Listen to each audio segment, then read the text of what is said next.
하나님은 우리를 보호하시고 지키시고 우리는 왕이신 하나님께 순종하는 그런 주의 백성입니다. 우리 21장 찬양 드립니다. 주님과 함께하는 이 고요한 시간, 주님의 보좌 앞에 내 마음을 쏟는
되시며 환난 중에 우리의 힘과 도움 되시라.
아닙니까? 우리의 열심, 노력, 애써, 미래에 대한 걱정 이런 것들이 우리를 눌릴 때마다 우리에게 힘을 주시는 분은 여호와 하나님이신 줄 믿습니다. 하나님은 천지의 창조자이실 뿐만 아니라 우리를 죄에서 구원하신 그러한 구세주이십니다. 우리 그분께 우리 다시 한번 나의 힘이 되신 여호와여 우리 찬양드립니다.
하였나이다.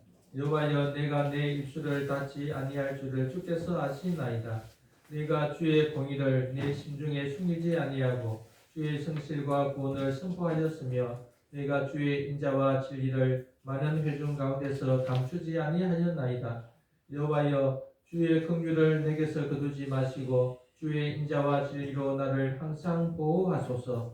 수많은 재앙이 나를 둘러싸고 나의 제약이 나를 덮침으로 우러러 볼 수도 없으며 죄가 나의 머리털보다 마름으로 내가 낙심하였나이다. 여호와여 은총을 베푸사 나를 구원하소서. 여호와여 속히 나를 도우소서. 내 생명을 찾아 멸하려 하는 자는 다 수치와 낭패를 당하게 하시며 나의 해를 기뻐하는 자는 다 물러가 욕을 당하게 하소서. 나를 향하여 하하하하 하며 조소하는 자들이 자기 수치로 말미암아 놀라게 하소서. 주를 찾는 자는 다 주 안에서 즐거워하고 기뻐하게 하시며 주의 구원을 사랑하는 자는 항상 말하기를 여호와는 위대하시다 하게 하소서. 내가 가난하고 궁핍하오나 주께서는 나를 생각하시오니 주는 나의 도움이시요 나를 건지시는 이시라. 나의 하나님이여 지체하지 마소서. 우리를 사랑하셔서 복음이신 예수 그리스도를 통하여 성도로 부르신 삼일째 하나님께 모든 영광을 드립니다. 하나님은 구약 성경에 미리 약속하신 대로 아들을 세상에 보내주셨습니다. 다윗의 혈통으로 나게 하시며 성령으로 죽음에서 부활시킴으로 하나님의 아들로 선포하셨습니다. 이 예수 그리스도의 복음 안에 하나님의 의를 계시하셔서 그를 믿는 자들을 의롭게 하셨습니다. 이 모든 것에 감사와 찬양을 드립니다. 이 시간 성령님과 우리 주 예수 그리스도를 의지하여 예배를 드립니다. 저희들의 예배를 받아 주옵소서.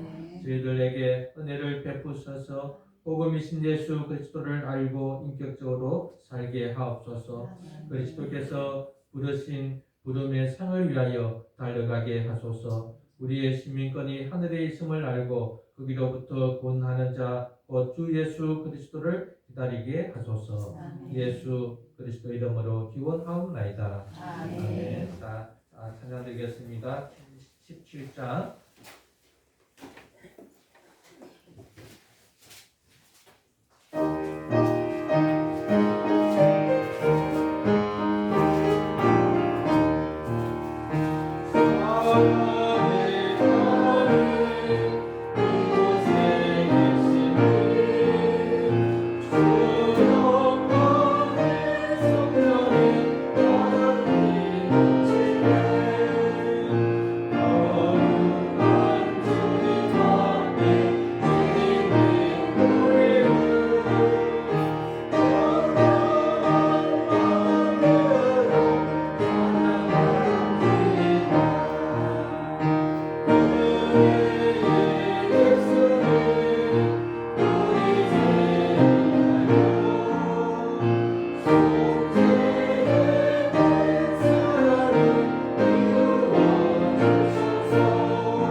사도신경 우리의 믿는 바를 고백하겠습니다. 나는 전능하신 아버지 하나님 천지의 창조주를 믿습니다. 나는 그의 유일하신 아들 우리 주 예수 그리스도를 믿습니다. 그는 성령으로 잉태되어 동정녀 마리아에게서 나시고 본디오 빌라도에게 고난을 받아 십자가에 못 박혀 죽으시고 장사는 지 사흘 만에 죽은 자 가운데서 다시 살아나셨으며 하늘에 오르시어 전능하신 아버지 하나님 우편에 앉아 계시다가 거기로부터 살아있는 자와 죽은 자를 심판하러 오십니다. 나는 성경을 믿으며 거룩한 공교회와 성도의 교제와 죄를 용서받는 것과 몸의 부활과 영생을 믿습니다. 주기도문 주님께서 가르쳐 주신 공동체 기도문입니다. 하늘에 계신 우리 아버지, 아버지의 이름을 거룩하게 하시며 아버지의 나라가 오게 하시며 아버지의 뜻이 하늘에서와 같이 땅에서도 이루어지게 하소서. 오늘 우리에게 일용할 양식을 주시고 우리가 우리에게 잘못한 사람을 용서하여 준 것 같이 우리 죄를 용서하여 주시고 우리를 시험에 빠지지 않게 하시고 악에서 구하소서. 나라와 권능과 영광이 영원히 아버지의 것입니다. 아멘. 웨스트민스터 소리문답 하나님을 알아갑니다. 제44과 여섯 번째 계명 제67문 여섯 번째 계명이 무엇인가? 여섯 번째 계명은 이같이 하나님을 알지어다. 여섯 번째 계명은 무엇을 요구하는가? 여섯 번째 계명은 우리의 생명과 다른 사람의 생명을 보호할 모든 적법한 노력을 요구한다. 여섯 번째 계명은 무엇을 금지하는가? 여섯 번째 계명은 우리의 생명과 다른 사람의 생명을 부당하게 해치거나 그렇게 하려는 성령은 무엇이든지 금한다. 단순가 336장 드립니다.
아닌 하나님의 의를 주셔서 예수 그리스도를 믿음으로 우리를 구원하신 하나님의 능력을 찬송하고 찬양합니다.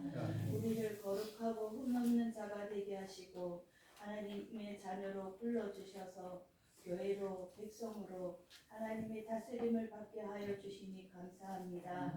하나님께서 주시는 은혜와 평강 가운데 한 주간 살아가게 하여 주셔서 오늘 예배의 자리로 인도하여 주셔사오니 저희들의 죄를 용서하여 주시고 주의 보혈로 청결케 하여 주셔서 신령과 진정으로 드리는 복된 예배가 될 수 있도록 은혜를 베풀어 주시옵소서. 하나님 아버지, 우리가 그리스도 안에서 한 몸됨으로 말미암아 그리스도의 충만을 온전히 누리며 삶 가운데 항상 기뻐하는 자가 되게 하여 주시고 범사에 감사하는 자가 되게 하여 주시옵소서. 꺼져가는 등불도 끄지 아니하시고 상한 갈대도 꺾지 아니하시는 하나님께서 우리의 연약함으로 십자가 앞에 나아갈 때에 강함으로 우리를 붙들어 주시고 때때로 낙심하고 믿음이 연약해질 때 말씀으로 인도해 주시고 우리의 믿음이 더욱더 견고해질 수 있도록 말씀 안에 거하는 자가 되게 하여 주시옵소서. 하나님 아버지, 주님의 권능의 손을 이목의불 교회 위에 얹어 주시옵소서.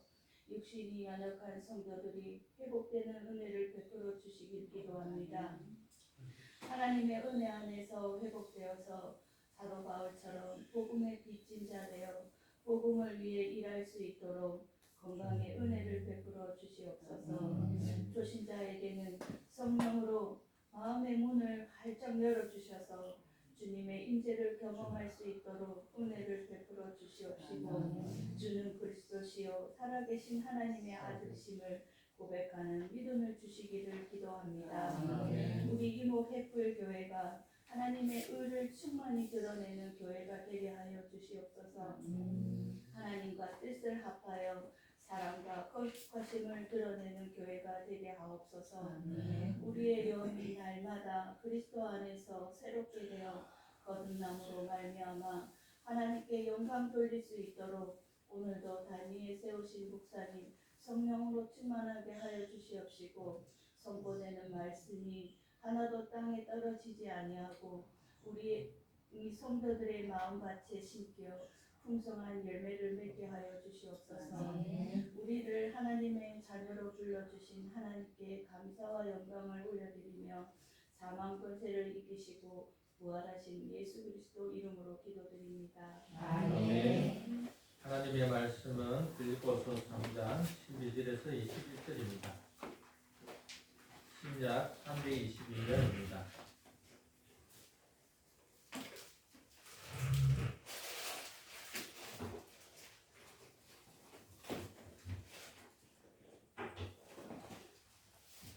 빌립보서 3장 12절에서 21절입니다.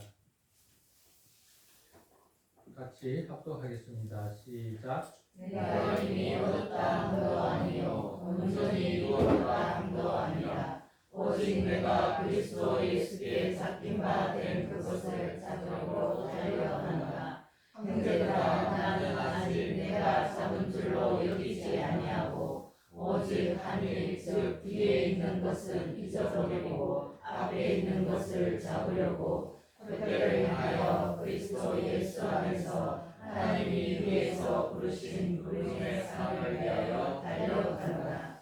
그러므로 누구든지 우리 온전히 이룬 자들은 이렇게 생각할지니 만일 어떤 일에 너희가 달리 생각하면 하나님이 이것도 너희에게 나타내시리라. 오직 우리가 어디까지 이르렀든지 그대로 행할 것이다. 형제들아, 너희는 함께 나를 본받으라. 그리고 너희가 우리를 본받은 것처럼 그와 같이 행하는 자들을 눈여겨보라. 내가 여러 번 너희에게 말하였거니와 이제도 눈물을 흘리며 말하노니 여러 사람들이 그리스도의 십자가에 원수로 행하느니라. 그들의 말씀은 멸망이요 그들의 신은 배요 그 영광은 그들의 부끄러움에 있고 땅의 일을 생각하는 자. 그러나 우리의 시민권은 하늘에 있는지라. 그로부터 구원하는 자 곧 주 예수 그리스도를 기다리니 그는 만물을 자기에게 복종하게 하실 수 있는 자의 역사로 우리의 낮은 몸을 자기 영광의 몸의 형체와 같이 진멸하게 하시리라. 아멘. 우리가 하늘의 시민권자로서 구름의 창을 위하여 달려가자 하는 제목으로 말씀을 드리겠습니다. 여러분들이 옆 밭에 그 불순한 사람들의 행위를 보고 한의해 주셔서 감사합니다. 제가 많이 속상했거든요. 그렇지만 뭐 땅은 뭐 어차피 우리 땅이고 경계만 그렇게 해서 좀 이해해야 되겠다 싶고, 또 어제 만났는데 그저께 뭐 또 조금 치워달라는 거예요. 그래서 더 속상했는데 그래도 땅 바깥쪽부터 감사하더라고. 그래서 그냥 이해하자, 참자 그랬어요. 그래도 못 참겠는 거예요. 속상해가지고. 그래서 뭐 밤새도록 끙끙거리고 있다가 왜냐하면 제가 그런 경우가 잘 없었거든요. 항상 이렇게 선을 베푸면 선으로 돌아오고, 이렇게 남한테 뭐 비난받는 소리도 잘 안 들어봤고 핍박도 더 안 받아봤고 이랬는데, 나는 뭐 좀 호의가 아니다 싶어서 많이 마음이 좀 힘들었어요. 그래서 우리 성도들이 일하면서 그 할매들한테 괜히 막 잘하고 있는데 막 이렇게 또 막 뭐라 그러면 참 힘들겠다, 또 그런 생각도 들고 또 이해가 되더라고요. 그렇지만 우리는 악을 선으로 갚아야 그것이 이기는 거라고 말하니까, 또 뭐 옳으니 그러니 이렇게 논리를 이야기하며 수긍은 하겠지만 또 감정은 상하잖아요. 그럼 또 관계가 안 좋아질 것이고, 그냥 우리가 예의하면 그렇게 한다고 해서 땅이 어디 가는 건 아니거든요. 그거는 그 경계선은 정확하게 있기 때문에 조금만 우리가 이해하고, 이렇게 또 우리가 또 이렇게 참아줌으로 그분들이 또 예수님을 믿을 수 있잖아요. 그래서 좋게 생각합시다. 하늘의 시민권자로서 구름의 상을 위하여 달려가자, 이 말씀을 전합니다. 항상 강조하지만 우리가 예수님을 믿는다는 것은 구원이다 이렇게 말하지만, 구원은 너무 포괄적이잖아요. 우리가 예수님을 믿는 것은 의롭게 됨을 위해서다. 이것이 정확한 의미입니다. 그래서 우리가 복음을 배울 때도 복음은 뭐라고 그랬죠? 복음은 예수 그리스도를 믿음으로 의롭게 되는 것이다. 물론 다양하게 말할 수 있지만 한 문장으로 정의하자면, 복음이란 그 기쁜 소식이 무엇인가? 예수님을 믿음으로 의롭게 된다. 예수님 믿음 의롭게 된다. 그럼 반대말은 무엇일까요? 율법의 행위를 지킴으로 의롭게 된다 이 말이잖아요.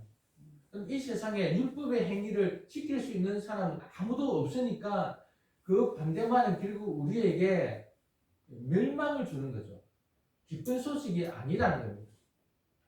우리는 일반인이기 때문에 율법에 대해서, 우리 또 죄에 대해서 민감하지 않았어요.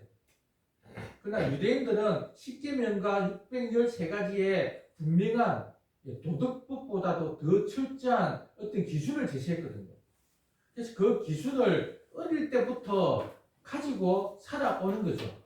거기에 얽매여서 살고 있는 사람들이 생각할 때 율법을 지키는 것과, 우리는 뭐 율법을 지키나 안 지키나 뭐 이런 거 관계없이 그냥 사람들에게 도덕적으로, 윤리적으로, 아니면 좀 유교적인 측면에서 그냥 체면만 좀 차려주고 이렇게 생각해서 저지른 죄와 그 죄의 강도가 다르다는 거예요.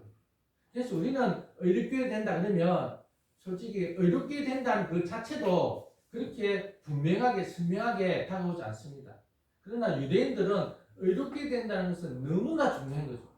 613가지 율법을 철저히 지키자만 의로움을 입는다고 생각했던 이들에게 기쁜 소식은 예수님을 믿기만 하면 의롭게 된다고 하는 것이 너무나 큰 기쁜 소식이라는 거예요.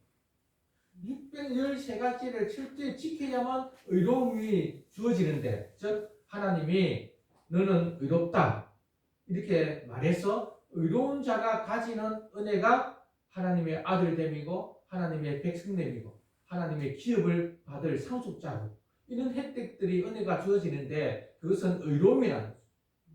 그래서 의로움을 있느냐, 의로운 자냐, 의롭지 않은 자는 너무나 중요한 어떤 거죠. 그랬을 때 바울은 예수님을 믿음으로 의롭게 된다는 것을 알고 깨닫다는 거예요. 자기는 율법을 지키려고 너무 지키려고 애쓰다 보니까 어떻게 되었습니까? 살인까지 하게 되는 거예요. 자기가 직접 살인은 하지 않았지만 스데반이 돌로 쳐맞아 죽을 때 그 옷을 관리하는, 그래서 거기에 돌을 던지라 해 한 표를 던졌단 말이에요. 그리고 살인하는 것까지 뭐 때문에? 율법을 지킨다는 이유로 결국 살인자가 되어버린 거죠. 율법을 지킴으로 더 의로운 자가 되어야 되는데 율법을 지킨다는 명목으로 살인자가 되어버렸다는 거죠. 그런데 율법이 아니라 오직 의롭게 되는 것은 예수 그리스도를 믿음으로 어떻게 부활하신 예수님을 만남으로 알게 되었다는 거죠. 그래서 그는 예수님에 대해서 나를 의롭게 해주신 예수님, 우리 식으로 말하면 나를 구원하신 예수님이 누구신가 너무나 궁금했다는 거예요. 그래서 베드로를 만나고 구약에 계시된 예수님을 만나고 보고 찾고 또 광야에 가서 기도하면서 그 부활의 예수가 누구냐, 나를 구원하신 예수, 나를 의롭게 하신 예수가 누구냐 하면서 철두철미하게 성경을 파헤쳐서 이 예수가 정말 하나님의 아들이시고 구약에 계시되어 있었고 그리고 우리에게 생명을 의로움을 주신 분이시다. 그것을 알고 우리에게 복음 서신서를 주었죠. 그래서 우리는 바울이 쓴 편지를 통해서 예수님이 누구신가 알게 됩니다. 그래서 바울은 저번주에 말했던 것처럼 예수님을 더 알고자 했다는 거죠. 그리고 또 한편으로 부활의 생명, 부활의 능력에 참여하고자 했다 이렇게 말합니다. 즉 예수님이 부활했다는 거예요. 믿어지십니까? 우리 장롱 형제들이 예수님이 부활했다는 게 믿어지십니까? 안 믿어진다는 거예요. 그런데 부활하신 예수님을 바울이 만나면서 믿어진 거죠. 예수님의 제자들도 안 믿었는데요. 뭐 당연한 거 아닙니까? 예수님이 직접 제자들에게 보여주심으로 그것을 믿게 되었죠. 이 부활의 능력은 결국 누가 주시는 걸까요? 성령이 주는 거죠. 예수님이 하나님이 성령을 통해서 부활을 죽은 자에서 예수님을 살렸잖아요. 그 부활의 능력, 그 성령께서 우리를 예수님처럼 거듭나게 하셨다. 이게 우리도 부활의 능력에 동참하는 거죠. 새 생명을 주셨다. 그래서 우리는 이것을 첫 부활이다 이렇게 말합니다. 예수님이 부활의 첫 열매였다면 우리는 성령으로 말미암아 그리스도와 연합시키고 성령이 예수님을 부활시킨 그 능력으로 우리를 새 생명을 주셔서 거듭나게 하셨다. 이 거듭남이 살아가고 움직이는 것은 무엇으로? 믿음으로 가능하다. 계속해서 성령의 은혜로 받아야 부활 생명이 그 생명력을 가지고 계속 살아가는 거죠. 부활 생명이 살아가는 방식은 믿음의 방식이고 성령의 방식인데 그 삶의 결과는 무엇일까요? 원수까지도 사랑할 수 있는 거죠. 원수까지도 사랑한다고 말한다면 뭐 옆집 아저씨는 원수는 아니니까 우리가 사랑해야 되겠죠. 그게 새 생명으로 살아가는 거라는 거예요.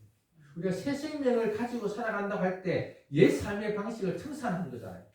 옛 삶의 내 중심이고 내 이기적인 생각을 버리고 새로운 마음, 하나님이 주시는 마음으로 살아가는 그것은 결국 거룩이고 사랑인데 그것은 우리의 어떤 율법을 지킴으로 되는 것이 아니라는 거예요. 정결법을, 즉 음식을 가려 먹고 그 안식일을 지키고 절기를 지키고 이렇게 해서 되는 것이 아니라 성령의 은혜로 되어진다. 그래서 성령의 그 은혜로 얻은 부활의 능력에 동참하고자 한다. 그렇게 동참하고자 하니까 어떤 결과가 따를까요? 고난이 따르잖아요. 힘들잖아요. 마음이 아프잖아요. 속상하잖아요. 그런 고난 가운데서 예수님이 부활했던 것처럼 그도 부활할 자기의 몸을 소망하고 기대한다. 이렇게 저번 주에 말씀을 드렸습니다. 이렇게 바울은 그리스도를 따라가는 삶이 다른 사람이 볼 때는 완전한 것 같아요. 완벽한 것 같아요. 그래서 다 이룬 것 같아요.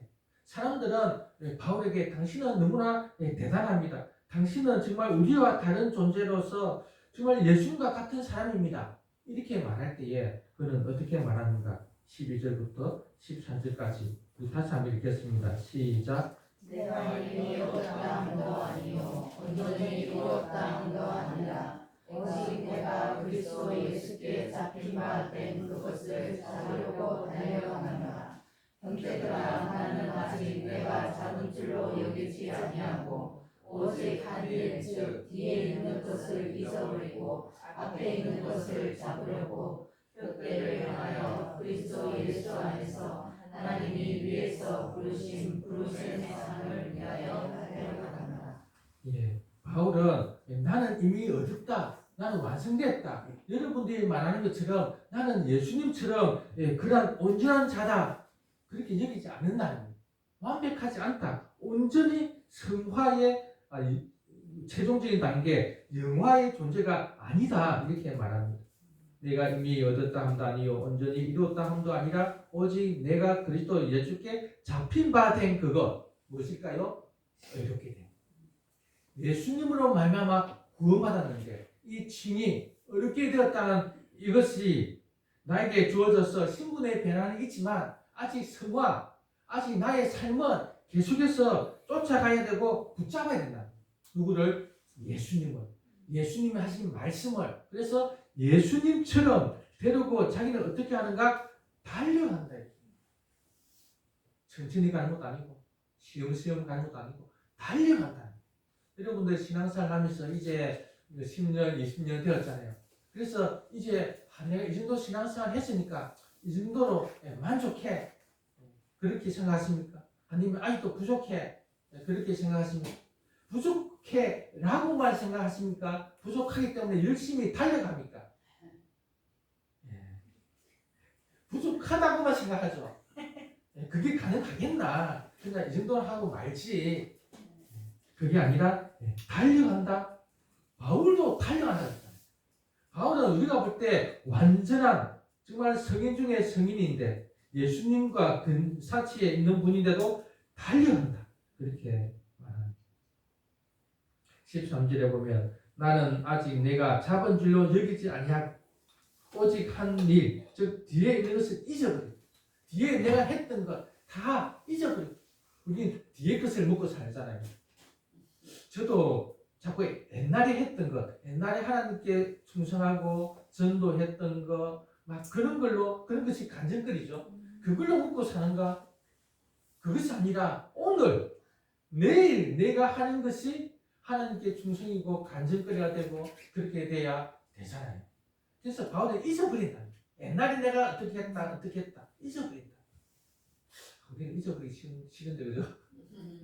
잊어버리고, 지금 또 새 마음으로 나는 하나님 앞에서 그 주신 의로움을 붙잡고 의로움을 지르고 달려간다. 이렇게 말합니다. 또 그 뒤에 있는 것을 잊어버린다고 말할 때는 구약 시대에 주어졌던 그 율법들, 율법 자체는 좋은 거죠. 살인하지 말라, 도둑질하지 말라, 좋잖아요. 그 율법의 행위, 이 의식법을 자기는 붙잡지 않고 잊어버렸다, 버렸다 이렇게 말한다는 거죠. 즉 하나님 앞에 어떻게 살아야 되는가 했을 때 음식을 가려 먹어야 된다. 구약에는 이랬어요. 손을 씻어야 된다. 제사를 드려야 된다. 그렇게 해서 하나님 앞에 나아갈 수 있게 된다. 이걸 다 버렸다는 거예요. 이것은 구약에서 그림자였다. 실체가 뭐냐? 예수 그리스도라는 겁니다.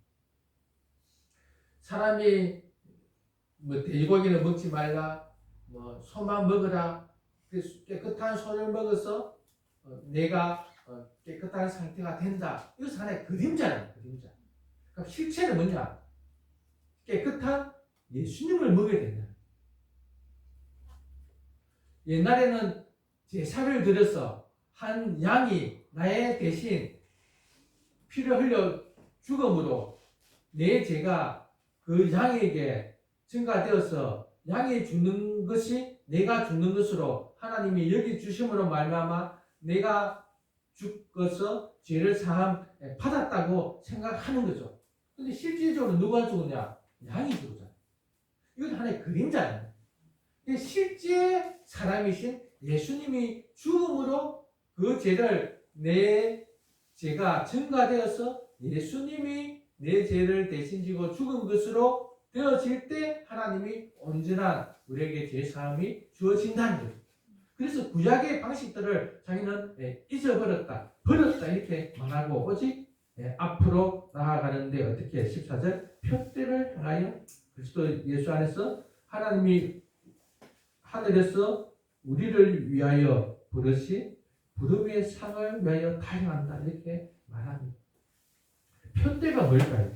부름의 상이 뭘까요? 표대를 향하여 달려간다. 어떤 목표잖아요. 그 목표가 뭘까요? 부름의 상이 뭘까요? 우리는 어떤 때는 이것을 상급이라고 생각하는 사람들이 많았습니다. 상급. 그러나 앞뒤 문맥에 보면 이것은 부활의 영광. 부활의 영광. 부활해야만 우리의 의로움이 완전해지잖아요. 부활해야만 우리의 몸이 신령할 뿐만 아니라 우리의 죄성이 완전히 사라지고 완전한 영광, 완전히 예수님처럼 된다는 거예요. 부활할 때만.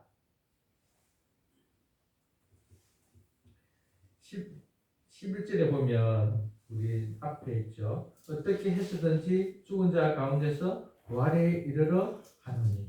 또 21절에 보면 그는 만물을 자기에게 복종하게 하실 수 있는 자의 역사로 우리의 낮은 몸을, 우리의 비천한 몸을 자기 영광의 몸의 형체와 같이 변하게 하시리라. 바울은 이것을 위해서 달려간다. 우리 인간의 육신을 가지고 있는 이상은 우리가 아무리 열심히 성령을 쫓아 살아가지만 한계가 있다는 거예요. 왜 그럴까요? 육신의 소욕이 있는 거예요. 육신의 소욕이 한편으로는 좋은 점이 있어요. 먹고 싶은 욕구가 있어야 억지라도 먹고 살잖아요. 근데 이것이 지나친다는 거예요. 이것이 과해진다는 거예요. 술을 한 잔씩 먹는 것이 좋기는 해요. 혈액순환이 잘 된대요. 근데 이것이 과하다는 거예요. 우리 소욕은. 그래서 집착하게 만들고 몸을 상하게 만들고 정신을 혼미하게 만들고 가족관계를 끊게 만들고 이 술 때문에 가족이 깨어지고 특히 이제 요즘은 다르겠지만 우리 어릴 때 보면 우리 초등학교 친구들 부모님들이 어릴 때는 몰랐는데 컸을 이야기 들어보니까 어떤 분은 완전히 술에 찌들어가지고 그 아이의 일과는 아버지가 길에 누워있는 것을 예약가로 싣고 오는 게 일과였대. 어릴 때는 난 몰랐어요. 난 우리 집만 힘든 줄 알았지. 근데 동창회 한번 이야기 들어보니까 자기는 아버지가 맨날 술 먹으면 예약가로 아버지 데려오는 게 있어요. 그래서 술이 좋잖아요. 포도주 한잔 분위기 좋잖아요. 좋지만 이것이 우리의 육신의 소욕을 인하여 절제되지 않기 때문에 가정을 깨지게 만듭니다. 자기의 몸을 해친다는 거죠. 정신이 혼밌게 되어서 직장에서 열심히 일하는데 방해가 된다는 거죠. 그래서 이 몸이 온전히 회복돼 부활해야만 이 몸의 소욕에서 해방이 된다는 거죠. 우리가 누구를 용서한다고 말은 하지만 용서가 쉽게 안 되잖아요. 그래서 우리가 꼭 눌러놓죠. 용서한 것 같은데 어느 순간 그것이 또 튀어나와요. 언제? 그와 비슷한 일이 생기면. 그때도 그랬는데 이번에 또 참자. 계속 참는 거예요. 그래서 한번 폭발하죠. 막 갈 때까지 가보자. 막 이렇게 되잖아요. 폭발하면 안 돼요. 그냥 없애버려야 되지.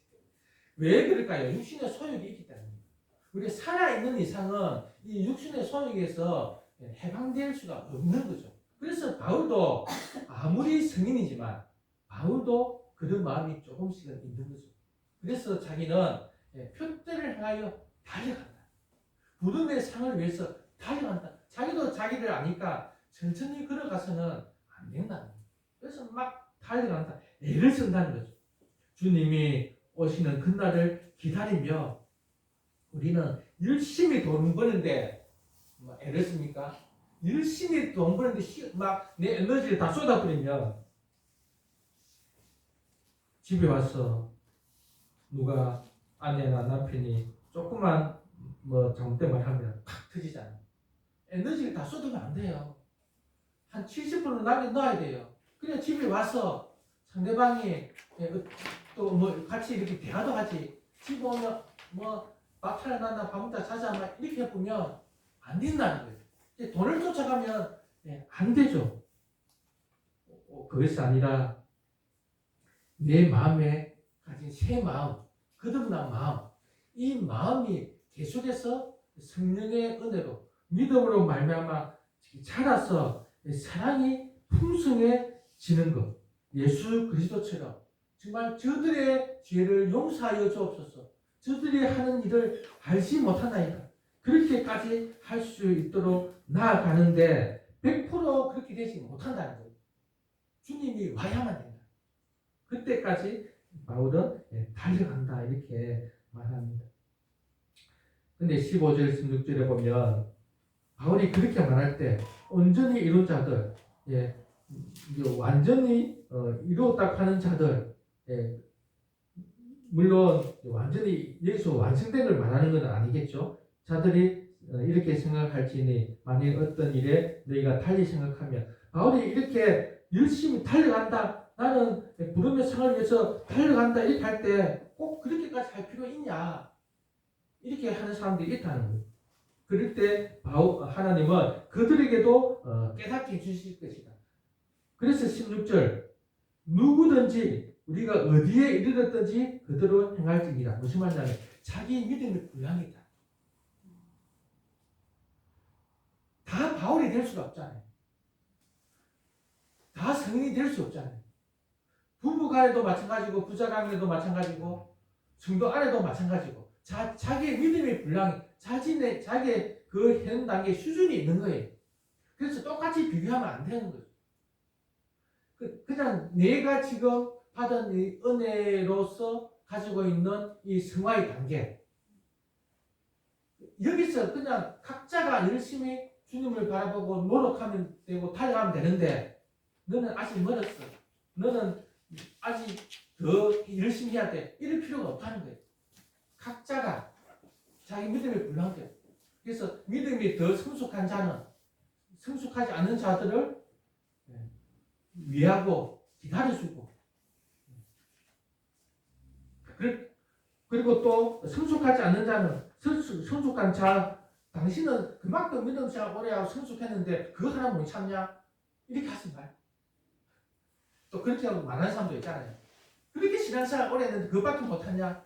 이렇게 나는 뭐 믿은 지도 얼마 안 됐고 나는 뭐 어떤 사람은 뭐 난 잡사고 뭐 이런데 뭐 당신은 똑바로 해야지 이렇게 하지 말고 각자가 자기 분량대로 거기서 열심히 부름의 상을 위해서 달려가야 된다 이렇게 말합니다. 그러면서 바울은 17절에 자기를 본받으라 이렇게 말하죠. 자기를 본받으라. 참 대단하죠. 자기를 본받으라. 근데 자기는 누구를 본받고 있습니까? 예수님을 본받고 있죠. 고린도전서 11장 1절에도 이렇게 말합니다. 내가 그리스도를 본받은 자가 된 것 같이 너희는 나를 본받는 자가 되라. 바울은 그리스도를 본받기 위해서 달려가고 애를 쓰고 있었죠. 예수님은 어떤 삶을 사셨을까 했을 때 예수님의 삶을 통틀어 말하면 고난을 감당함으로 부활의 영광이 있는 자다 이렇게 말할 수 있습니다. 말씀을 연구하다가 히브리서 2장 9절을 살펴보게 되었습니다. 히브리서 2장 9절 한번 찾아보겠습니다. 이 말씀이 너무나 참 놀랍다 하는 생각이 드는 거예요. 히브리서 2장 9절. 히브리서 어디 있을까요? 354쪽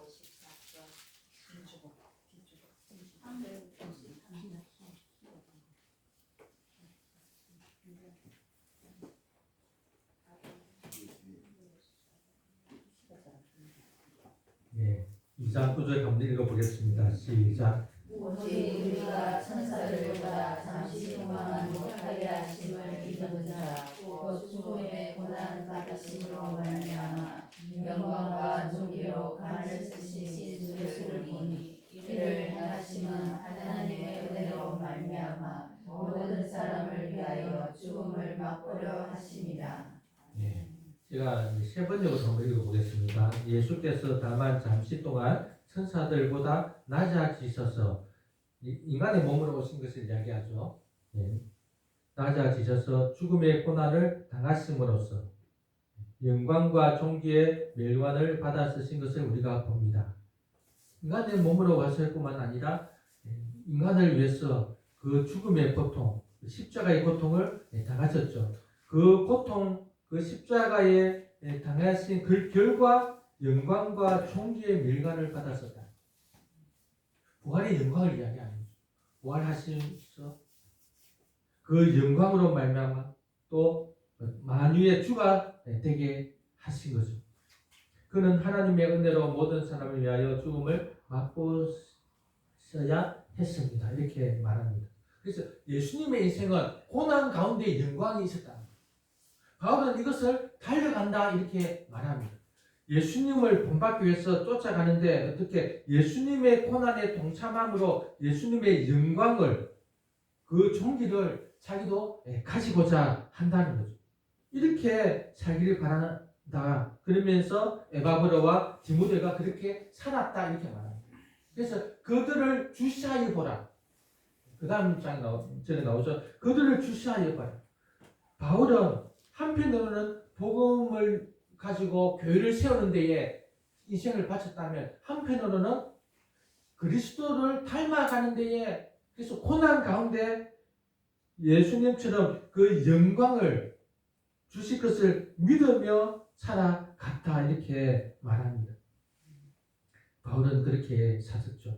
그래서 바울을 따랐던 그 디모데나 에바브로도 그렇게 살았다. 그래서 너희들도 그렇게 살아라 이렇게 말합니다. 왜? 그 고난 뒤에는 부활의 영광, 예수님이 가졌던 그 영광, 그것이 분명히 있으니 그것을 기대하며 그것을 쫓으며 살아라 이렇게 말합니다. 여러분, 자꾸 죽어서 가는 낙원을 너무 그렇게 기대하지 마시고 부활의 영광을 소망할 수 있기를 바랍니다. 부활의 영광을 위해서 우리는 현실의 삶을 인내하고 견디고 그렇게 살 수 있기를 바랍니다.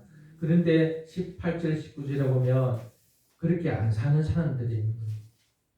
우리 18절, 19절 읽어보겠습니다. 시작. 내가 여러분 너희에게 말하였거니와 이제도 눈물을 흘리며 말하노니 여러 사람들이 그리스도의 십자가의 원수로 행하느니라. 그들의 마침은 멸망이요 그들의 신은 배요 그 영광은 그들의 부끄러움에 있고 땅의 일을 생각하는 자라. 여러 사람들이 있는데 그리스도의 십자가의 원수로 행했다. 열심히 부름의 상을 위해서 쫓아가야 되고 나를 본받아라 이렇게 말할 때에 그리스도의 십자가를 원수로 생각하는 사람이 있다 이렇게 말한다. 근데 어디서? 교회 안에. 교회 밖에 가려면 예수 그리스도를 비난하고 험난하고 욕하고 진짜냐 가짜냐 막 그렇게 원수로 생각할 수 있는 사람들이 있겠죠. 근데 교회 안에서 그렇다는 것은 무엇을 말할까요? 예수님의 십자가의 사랑을 너무나 가볍게 생각하는 자. 그 별거 아니야 이렇게 생각하는 자. 예수님의 십자가의 죽으심에 대한 가치를 멸시하는 자들이 교회 안에도 있다는 거죠. 그럼 이들은 어떻게 멸시했을까요? 어떻게 멸시했냐면 예수님의 십자가 죽음은 그건 너무나 우리에게 구원을 주는 것이지만 완전한 것이 아니야 이렇게 한다는 거예요. 그럼 무엇이 더 있어야 된다는 거죠? 율법을 지켜야 된다. 그것은 부족하다는 거예요. 다시 구약의 절기, 음식법, 할례를 행해야 된다는 거예요. 뭐 하나 더 하면 되지. 뭐 다다 있으니라고 말하면 좋지 않냐 이렇게 말하지만 예수님의 십자가의 완전성을 부인한다. 예수님의 십자가의 죽으심으로 말미암아 우리에게 완전한 구원이 주어졌고 그 구원받은 자에게 주님이 오심으로 영광의 그 부활의 몸을 입게 될 텐데 이것이 부족하다는 거예요. 무엇을 해야 된다는 거죠? 할례를 행해야 된다는 거예요. 우리식으로 말하면 우리 예수님을 믿음으로 구원받는 것이 100%고 온전한데 그것만으로는 안 되고 내가 주일날 예배를 드려야 구원을 받는다. 내가 기도를 해야 구원을 받는다. 내가 열심히 봉사하고 11조 해야 구원받는다. 이렇게 생각하는 사람이 있다. 그러면 11조하고 예배 드리는 것이 잘못이냐? 그것이 아니다. 그것은 하나님의 구원을 우리에게 주신 그 100%의 완성된 그 은혜에 감사해서 하나님께 드리는 거라. 그런데 우리가 예배를 들어야만 하나님께 내가 좀 더 잘 보인다 이렇게 말할 때 그것이 하나님은 이미 우리를 자녀로 삼고 계시단 말이에요. 그런데 내가 열심히 노력해야 하나님이 나를 자녀 삼아 줄 것이다. 이거하고는 완전히 다르다는 거예요. 내가 11조를 하고 주일날 예배를 드리고 또 헌금을 하고 봉사를 하고 이렇게 하면 하나님이 기뻐하실 거야. 물론 기뻐하죠. 그러나 근본적으로 들어가면 그게 하나님 앞에 얼마나 큰 영광이 되겠냐는 거예요. 하나님의 수준을 우리 인간으로 맞추는 거잖아요. 하나님의 마음은 태평양인데 저런 게 있잖아요. 나를 이렇게 못 살게 했는 나는 예수님을 믿으니까 안 믿는 불신자가 나를 이렇게 못 살게 했으니까 하나님 저거 좀 치세요. 하나님 왜 안 치십니까? 그렇게 하나님 안 치잖아요. 악인도 같이 내버려 두잖아요. 악인은 더 잘 살잖아요. 남은 해코지 않은 사람 더 잘 살잖아요. 왜 그냥 내버려 두냐고 이해가 안 되잖아요. 왜? 자기 수준으로 하나님을 낮추기 때문에.